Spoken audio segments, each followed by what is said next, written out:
2006 GMC Sierra. Gonna do a wheel hub assembly today. Gonna start, of course, jacking the truck up, take a wheel off.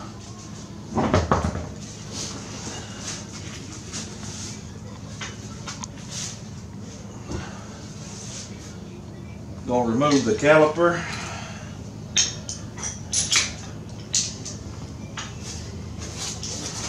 Two caliper bolts, one on the top, one on the bottom.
On these trucks, they're pretty bad because the caliper bolt isn't a whole bolt like normal.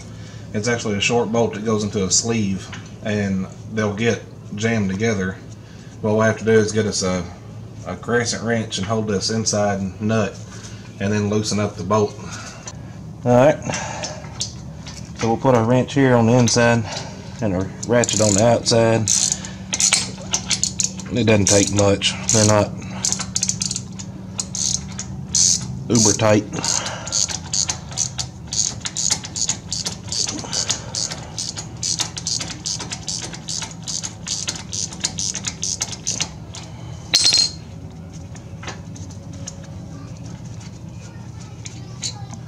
And get that bolt out. Caliper's ready to come off now. Alright, we're going to take our pry bar, stick in here, just get a little pry, and I'm pulling out to me to give that, push those pistons back in to give us a little wiggle room here to get that caliper off, and it'll slide right up. Leave that right there. Grab our 18mm socket, because now we got to take off this bracket right here. There's two bolts on the back side again.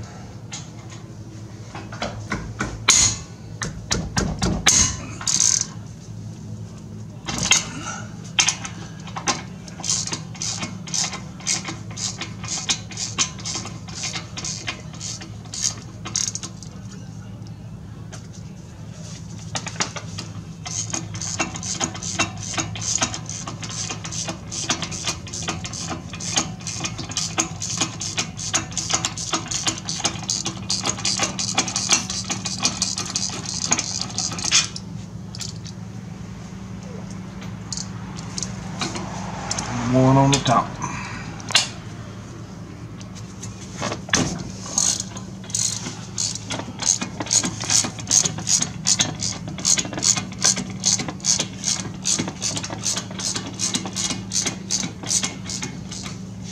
Before you take that top bolt all the way out, because your caliper is resting on this, you don't want your caliper to fall.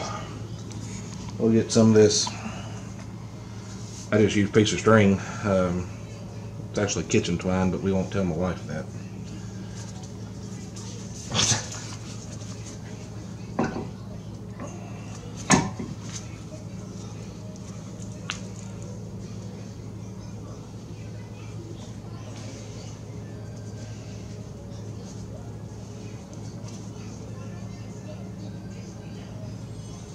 And you can use a zip tie or whatever you have handy in the toolbox to hold this up. I'm just going to go up here around this shock support.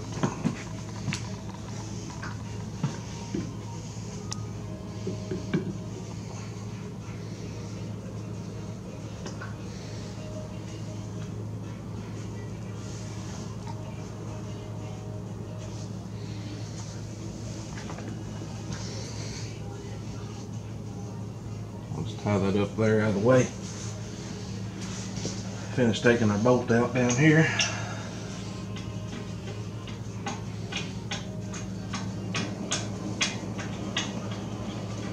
Be nice and easy when you take this one off. You don't have to move your brake pads.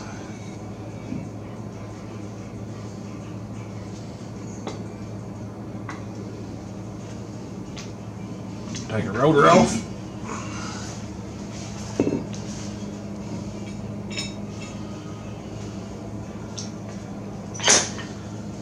Got a little dust cover for our axle nut right here. And these can be kind of tricky to get those off without mangling them to death.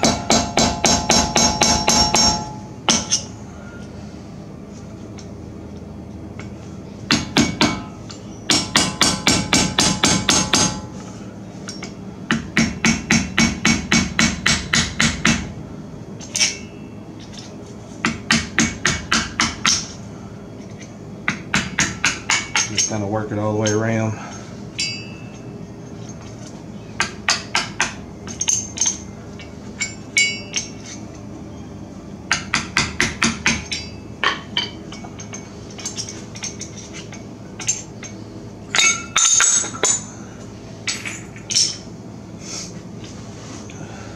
Now this axle nut on a half-ton GM, most of them should be a 35 millimeter.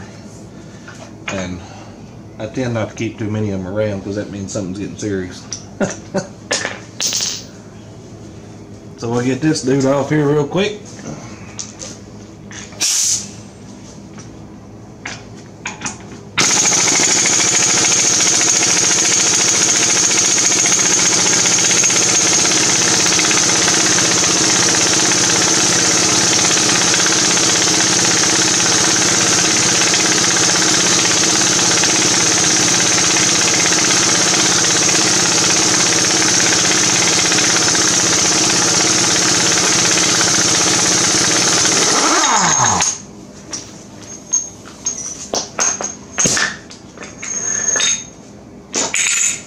We've got a washer in there, we've got to get it out too where we don't lose it.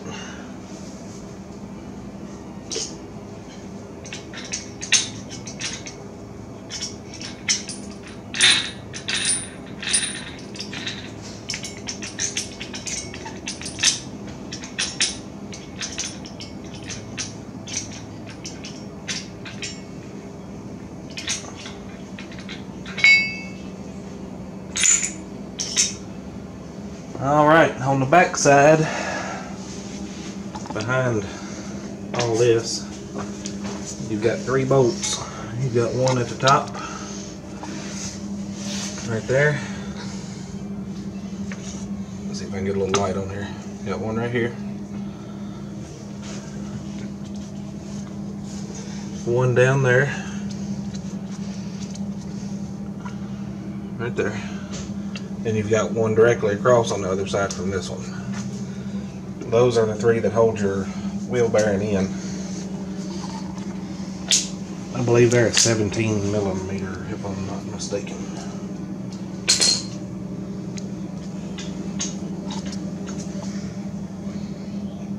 Sorry, they're a 15 millimeter.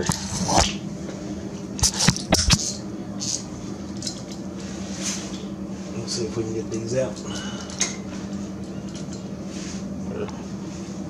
3-inch extension.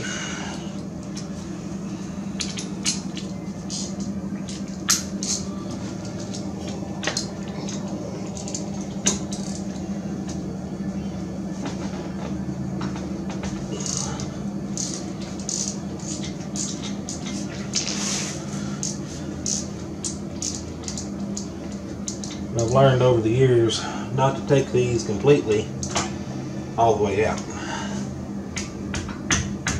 because they can be a booger to get around that CV axle boot there. loosen them all up. You can run them out with your hand.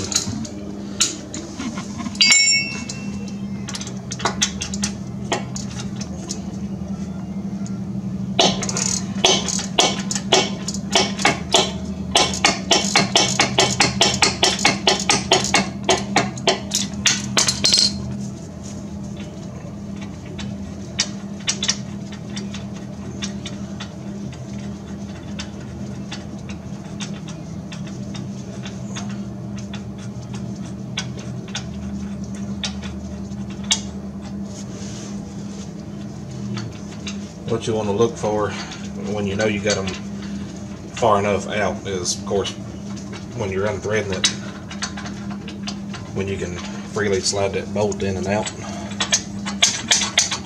That's when it's out of that, when you know it's out of that wheel bearing.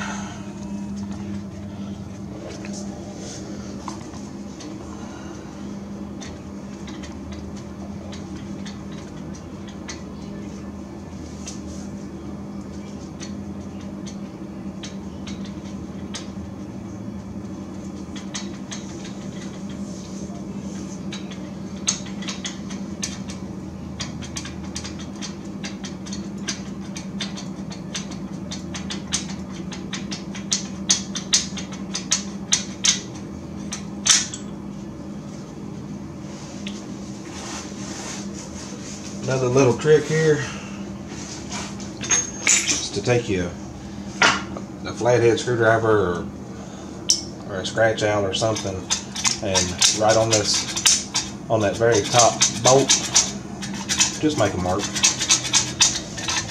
Because I have put these on backwards on a brand new set of rotors, and it'll eat in the back side of the rotor, and you won't figure out what the grinding noise is until it's almost too late.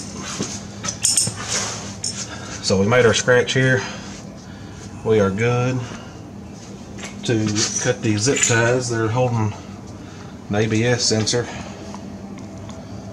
Just be careful not to cut the brake line.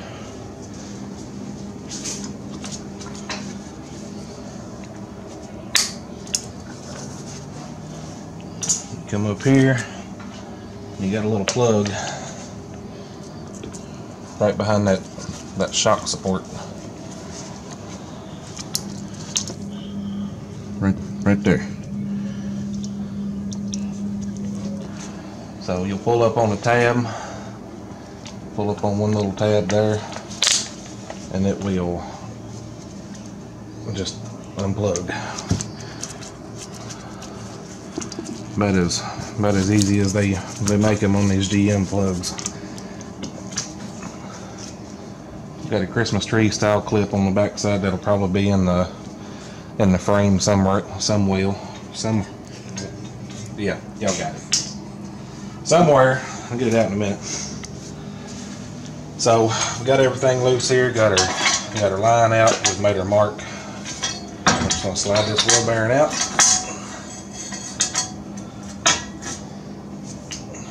Been in there for a while, looks like. And I'm changing this one because my ABS light's on. For a faulty wheel speed sensor, not necessarily because the hub's bad, but I've never had any luck just changing the sensor itself, because the airspace in between the sensor and the gears inside have to be within, I think, 1/16 of an inch, and I've never been able to figure out a way to measure that. So we got our new parts here.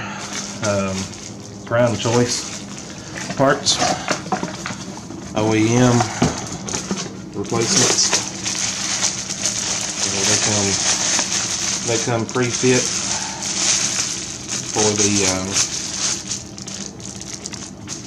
for the ABS sensor.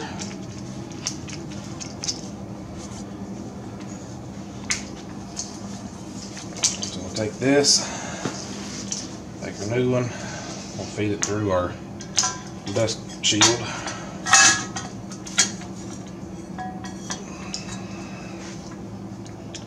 Find our T for our mark we made.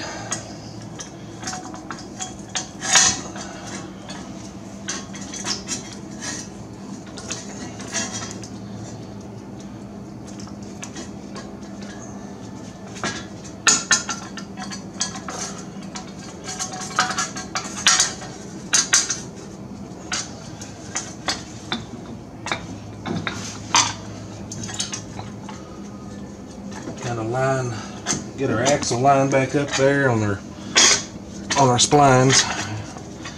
And once you get it, it'll slide right on there. Don't force it, because you don't want to goober up a spline, because then you're looking at replacing a CB axle.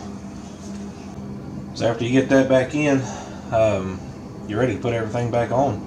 So just the reverse operation of the way it came off, it'll be good to go. I believe the torque spec for the lug nuts are 110 foot-pounds. If you don't have a torque wrench, just get them good and tight, so you don't have to kill them. But anyway, we're gonna put this thing up. So once again, we're PB&J Garage in Kentucky. If you like it, thumbs up, subscribe.